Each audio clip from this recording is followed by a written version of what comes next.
ఒక అభిమాని, అది కూడా మామూలు అభిమాని కాదు,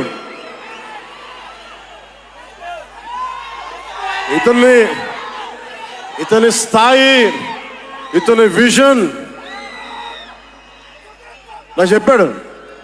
జానీ సినిమాని చూసి ఆ హెడ్ బ్యాండ్ కట్టుకొని ఒక 4 రోజులు తీయలేదు, వాళ్ళ అమ్మగారు తిట్టి దాచేశారండి. ఆ పిచ్చి పట్టుకుంది. సినిమా తీయాలని చెప్పి సాహో సినిమా తీసిన తర్వాత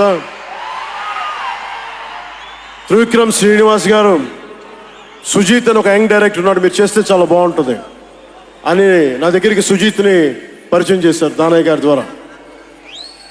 సుజీత్ ఎక్స్ప్లెయిన్ చేసేది తక్కువ, మనకి చేసేది ఎక్కువ. కథ చెప్పేటప్పుడు ఎలా ఉంటుందంటే ముక్కలుగా చెప్తాడు. ఇలా ఉంటుంది, ఇలా వస్తాడు, 80s స్టైల్, మీ గెటప్ ఇలా ఉంటుంది, ఇలా ఉంటుందని చెప్తారు. చిన్న కటానా ఉంటుంది సార్. తీసేటప్పుడు అతని సత్తా తెలుస్తుంది, మామూలుగా కాదు. అండ్ నేను ఈ సినిమాకి ఇద్దరే stars, not Pawan Kalyan. First star ఎవరు బాగా చేయాలన్నా director, writer, first credit should go to Sujith.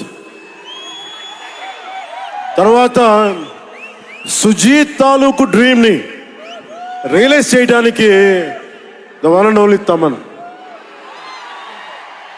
అతను